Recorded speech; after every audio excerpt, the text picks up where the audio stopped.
Hi everyone, I am Shilpa Das and welcome back to 5 पैसा।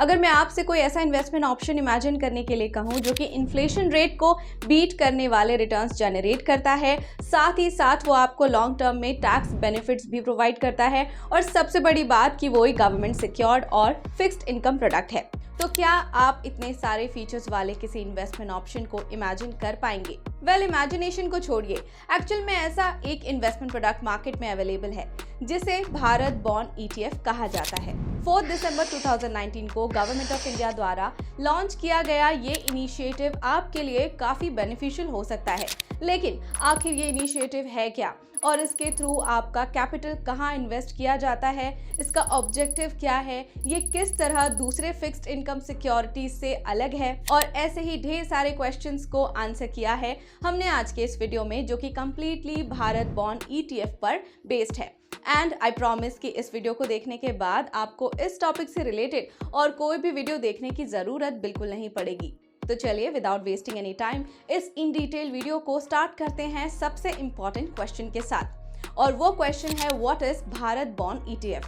जैसा कि नाम से ही क्लियर है कि एक ETF है, यानी कि एक्सचेंज ट्रेडेड फंड है जिसे आप स्टॉक एक्सचेंजेस पर ट्रेड कर सकते हैं। Bharat bond ETF Nifty Bharat bond index को ट्रैक करता है, जहां आपका पैसा सिर्फ उन्हीं पब्लिक सेक्टर कंपनीज के डेट इंस्ट्रूमेंट्स में इन्वेस्ट किया जाता है जो कि AAA रेटेड होती हैं। इससे ये मेक श्योर होता है कि आपका पैसा सेफ और लो रिस्क प्रोफाइल कंपनीज की सिक्योरिटीज में इन्वेस्टेड है। इसके अलावा भारत बॉन्ड ETF का एक्सपेंस रेशियो यानी मैनेजमेंट फी भी नेग्लिजिबल है, जो कि 0.0005% है, और एज अ रिटेल इन्वेस्टर आप सिर्फ 1000 रुपीज के इनिशियल इन्वेस्टमेंट करके भारत बॉन्ड ETF के साथ अपनी जर्नी स्टार्ट कर सकते हैं।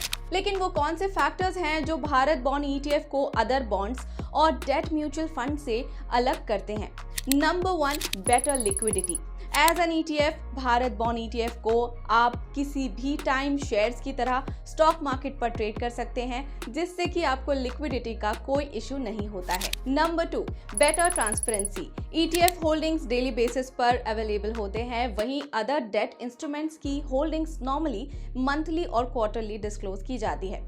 Number 3, tax efficiency. बॉन्ड्स पर मिलने वाले इंटरेस्ट पर मार्जिनल रेट्स पर टैक्स लगाया जाता है, जो कि आपके इनकम टैक्स स्लैब पर डिपेंड करता है। वहीं भारत बॉन्ड ETF के रिटर्न्स पर आपको इंडेक्सेशन का बेनिफिट मिलता है, जिससे कि आपको काफी कम टैक्स देने की जरूरत पड़ती है। चलिए, ये तो रहे वो बेनिफिट जो कि आपको एज एन इन्वेस्टर प्रोवाइड किए जाते हैं, लेकिन आखिर गवर्नमेंट का भारत बॉन्ड ETF को लॉन्च करने के पीछे क्या मोटिव है? भारत बॉन्ड ETF के मेनली 3 ऑब्जेक्टिव्स हैं।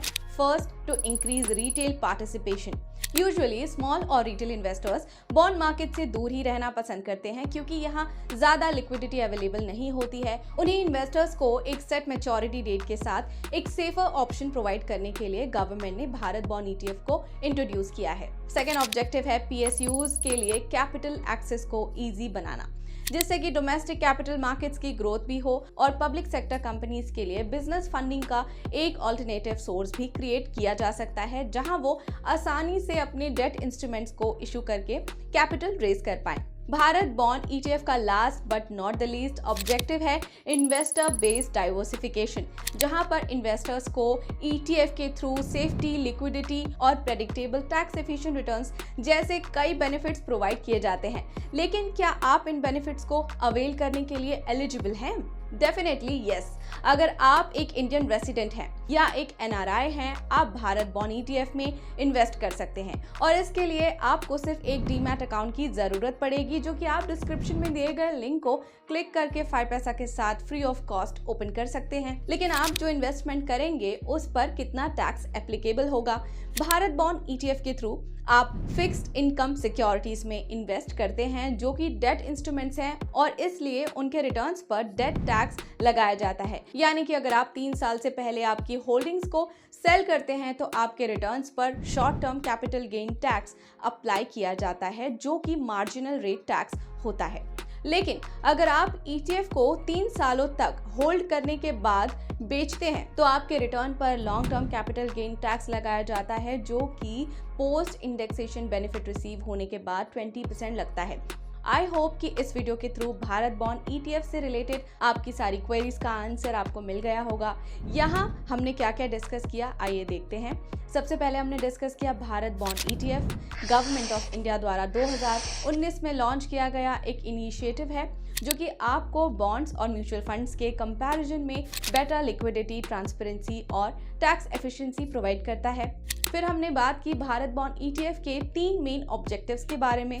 रिटेल इन्वेस्टर्स को बॉन्ड मार्केट में पार्टिसिपेट करने का चांस देना, PSUs को कैपिटल एक्सेस प्रोवाइड करता है और इन्वेस्टर बेस्ड डाइवर्सिफिकेशन के थ्रू इन्वेस्टर्स को बेनिफिट्स देना। एलिजिबिलिटी में हमने देखा कि अगर आप एक रेसिडेंट या फिर NRI हैं तो आप इजीली एक डीमैट अकाउंट के थ्रू इस ETF में इन्वेस्ट कर सकते हैं और इन्वेस्टेड अमाउंट पर जनरेटेड रिटर्न्स पर आपको शॉर्ट टर्म में मार्जिनल रेट पर और लॉन्ग टर्म में 20% के बेसिस पर टैक्स देना होगा। अगर आप भारत बॉन्ड ETF में इन्वेस्ट करना चाहें तो डिस्क्रिप्शन में दिए गए अवेलेबल लिंक पर क्लिक करके 5 पैसा के साथ अकाउंट ओपन कर सकते हैं और वहां से अपनी इन्वेस्टमेंट की जर्नी शुरू कर सकते हैं। आगे की वीडियोस में हम बात करेंगे Bharat bond fund of funds के बारे में, जो कि भारत बॉन्ड ETF से कुछ रिलेटेड तो बहुत कुछ डिफरेंट इन्वेस्टमेंट ऑप्शन है। उस टॉपिक पर भी हम एक ऐसा ही इन डिटेल वीडियो लेकर आएंगे। टिल देन स्टे ट्यून और 5 पैसा YouTube चैनल को लाइक, शेयर और सब्सक्राइब करना बिल्कुल ना भूलें।